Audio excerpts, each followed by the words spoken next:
When my little sister Amanda got accepted into her dream university, you'd have thought she'd won a Nobel Prize the way my family reacted. My parents were absolutely glowing with pride. Amanda was already making big plans for her future career, while I stood off to the side, quietly trying to figure out how we were going to make it all work. My folks didn't have the money for her tuition. They made that pretty obvious by dropping hints during family chats. Amanda's so bright, but college costs a fortune these days, my mom would say, shooting me a look like I didn't already know what she was getting at. I didn't have much myself. I was working as a mechanic, trying to put away a little for a house someday, but Amanda was my sister, and I thought, why not help out? So I started pitching in. At first, it was just little things, money for textbooks, some groceries here and there. But it didn't stop at that. Before long, I was covering her rent, her utility bills, even her nights out when she needed to blow off steam. Every time she needed cash, she had a reason. I'll pay you back after I graduate, or Mom and Dad just can't swing it right now. What made it sting even more was how my parents acted like it was just my duty to help.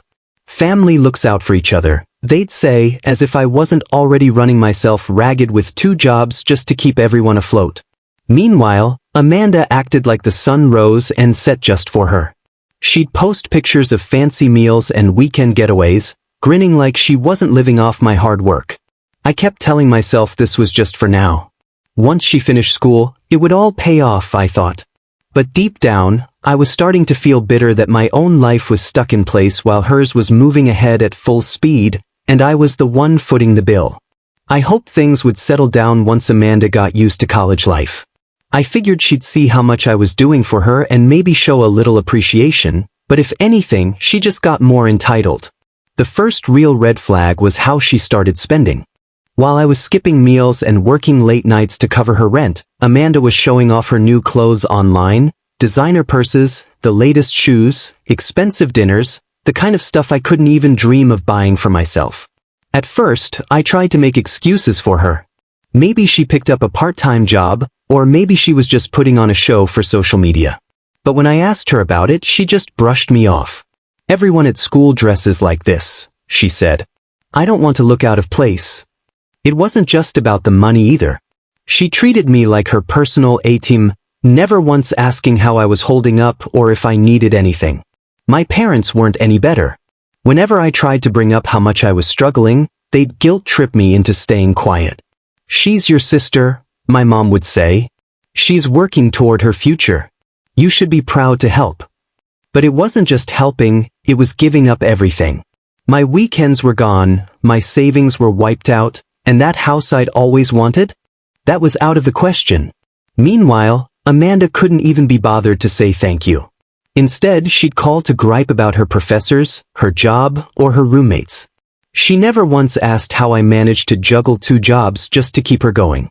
The resentment I'd tried to ignore started bubbling up.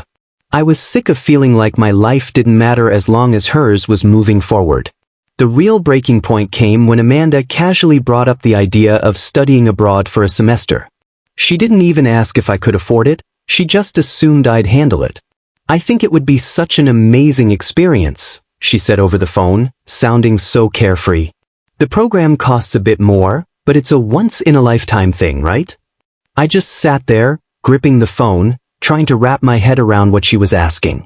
I could barely keep up with her regular bills, and now she wanted me to pay for her to go overseas. When I talked to my parents about it, hoping they'd finally see my side, they just doubled down. This is a fantastic opportunity, my mom said. You'll figure it out. You always do. I was stunned. There was no recognition of how hard I was working, no concern for how I was doing, just the expectation that I'd keep sacrificing, because apparently that was my job in the family. At the same time, Amanda's attitude got even harder to ignore. She'd call to complain about the smallest things, like her roommate borrowing her shoes or the cafeteria not having real lattes. She also started making little digs at me. She'd laugh about how I was always working and joke that I was basically married to my job. She doesn't appreciate you, a coworker told me one night while I was venting during a break.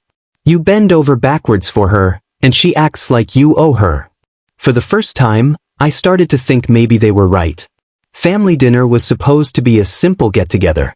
My parents invited me over to catch up, and Amanda was home for a break from school. I didn't really want to go, but I figured I could handle a couple of hours. When I got there, the tension was already thick. My parents were fussing over Amanda, asking about her classes, her friends, and if she needed anything else for school. I sat there quietly, waiting for anyone, to ask how I was doing, but of course, that never happened. Halfway through dinner, Amanda started up again about the study abroad program. She went on and on about how incredible it would be and how all her friends were doing it. Then she looked right at me and said, "I hope you're ready to work a little harder, big brother. These programs aren't cheap." I just froze. I couldn't believe she had the nerve to say that in front of everyone, like it was already decided. "Maybe you should think about picking up a part-time job," I suggested, trying to keep things light and not start a fight. Amanda just laughed like the idea was a joke. "Me? Work a part-time job? That's hilarious. I'm way too busy with school for that." That was the breaking point for me. I set my fork down and stared right at her. "You can't be serious. You really expect me to keep bankrolling your life while you do nothing?" The whole table went quiet. My parents looked at me like I just cursed in church. Amanda's mouth dropped open, but she quickly snapped back. "What's your problem?" she shot back. "You've always been so negative. Just because your life's going nowhere doesn't mean you have to take it out on me." That hit me hard. After everything I'd done, giving up my time, my money, my own dreams, this is what she thought of me, a loser. Her words stung like a slap, and I could feel my anger rising, but I wasn't about to let her get the last word. "Negative," I said, leaning in.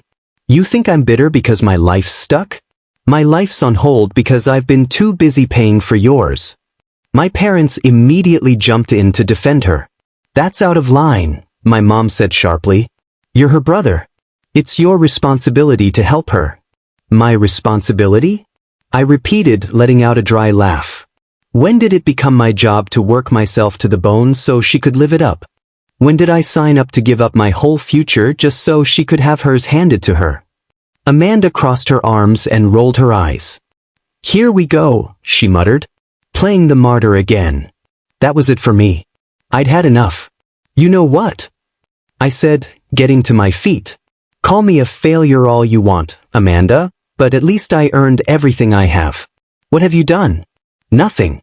You just spend my money and act like you're better than me." I turned to my parents. "And you too aren't any better. You've let her get away with this for years, and I'm done. I'm not paying for anything else, not her rent, not her tuition, nothing." The silence that followed was almost painful. Amanda's face went white, and for the first time, she actually looked stunned. "You can't just do that," she said, her voice trembling. "How am I supposed to get by?" "You'll figure it out," I said, grabbing my jacket. "I've been doing it on my own for years. Maybe it's time you learned how." I walked out of that dinner feeling a mix of anger and relief. For once, I'd finally stood up for myself, but I knew there'd be consequences. And sure enough, they came fast. The next morning, my phone blew up with calls and texts. Amanda started in first, sending me passive-aggressive messages like, "Thanks for ruining dinner. Hope you're happy leaving your own sister stranded." When I didn't answer, she switched to guilt trips. "You're really going to abandon me after everything I've been through?" I ignored every single message. If she wanted to play the victim, she could do it without my help. Then my parents jumped in. My mom called first, her voice full of disappointment. "I don't know what's gotten into you," she said. "Amanda needs you. She's your sister." "She's been my responsibility for years," I shot back. "It's time she learned to stand on her own 2 feet. My dad wasn't any better. He called later and said, 'You're being selfish. You're punishing her for no reason. What's she supposed to do now?' "Get a job," I said flatly. "Just like the rest of us." The real surprise came a few days later when Amanda's landlord called me. Apparently, she'd told him I was the one who paid her rent, and when the payment didn't show up, he came straight to me. "She's not my responsibility anymore," I told him. "You'll have to take it up with her." That must have been a reality check for Amanda, because a few days after that, she showed up at my place without warning. She looked frazzled and desperate, a far cry from the confident, entitled sister I was used to dealing with. "You can't just leave me high and dry," Amanda blurted out the second I opened the door. "I absolutely can," I said, leaning against the frame, not budging an inch. She stood there, fidgeting like a kid who'd just been caught red-handed. Amanda wasn't used to hearing the word no from me, or from anyone really. "You don't get it," she pleaded, her voice getting more frantic. "If you don't help, I'm going to lose my apartment. I can't just move back in with Mom and Dad. There's no space for me there." "That's not my concern," I replied, my voice flat and steady. Her eyes went wide. "Not your concern? You're my brother." "For years, I've been more than just your brother," I said, stepping closer. "I've been your safety net, your personal bank, and your excuse to avoid growing up. I worked myself to the bone at 2 jobs so you could chase your dreams, and the one time I asked for a little respect, you called me a failure. So no, Amanda, this isn't my problem anymore." She stared at me, stunned, like she couldn't believe what she was hearing. "I didn't mean it like that," she stammered. "I was upset, I wasn't thinking straight." "You never think," I shot back. "You never consider anyone but yourself. You've taken advantage of me, of Mom and Dad, and now you're freaking out because you finally have to deal with the consequences."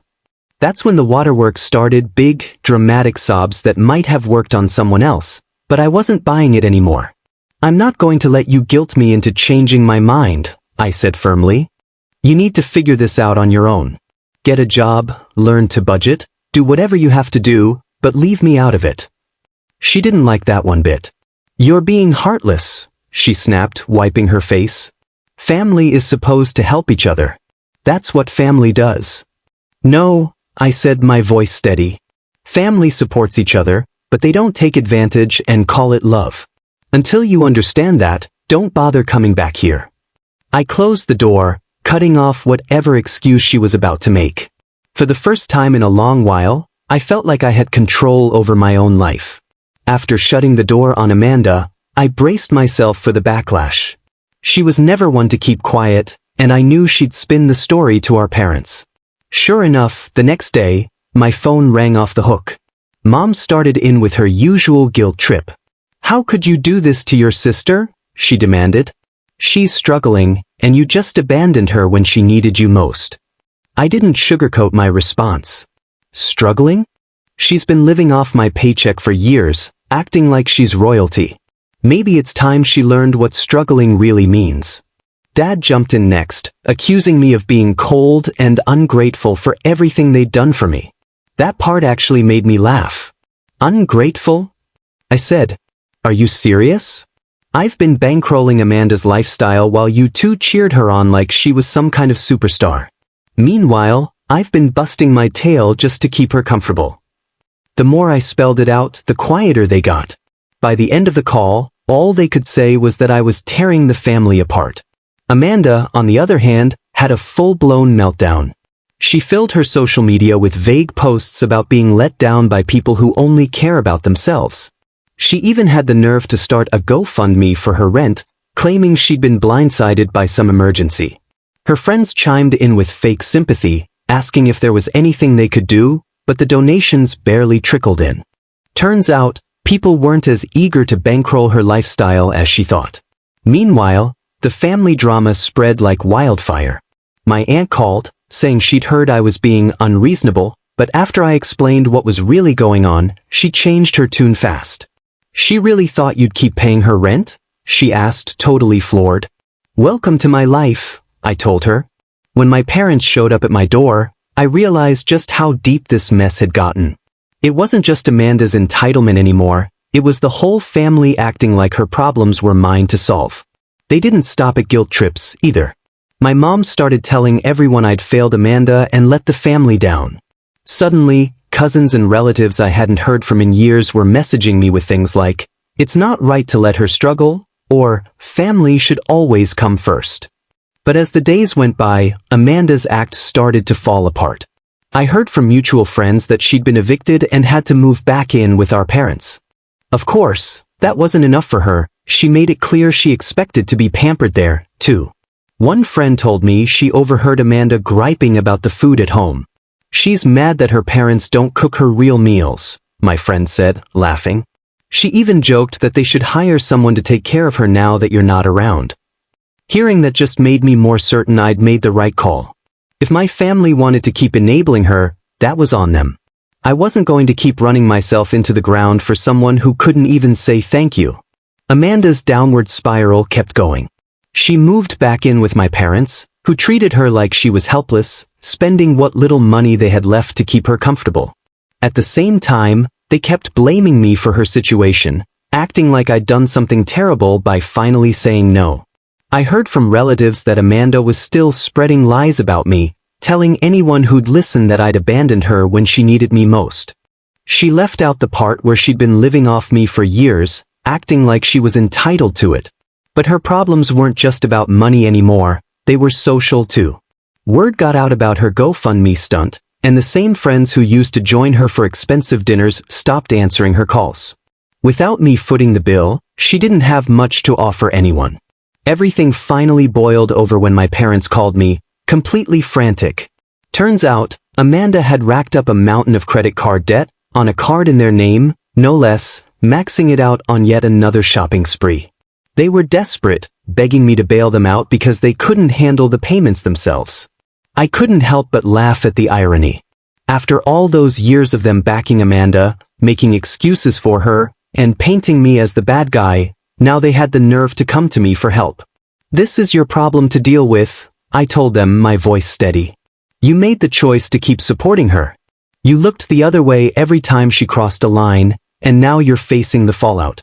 For once, they didn't try to argue or guilt-trip me. Maybe it finally sank in that I wasn't going to come to the rescue anymore. That was the last time I heard from either of them. After that, I focused on moving forward, putting my energy into building a life that wasn't weighed down by their constant chaos. It took a long time to undo the damage, but I came out the other side stronger and more independent than I'd ever been. As for Amanda, from what I've heard, she's still living at home with my parents, stuck in the same old rut of entitlement and blame. A small part of me feels bad for them, trapped in that mess, but honestly, I mostly feel relieved. They made their choices and now they're the ones who have to live with them.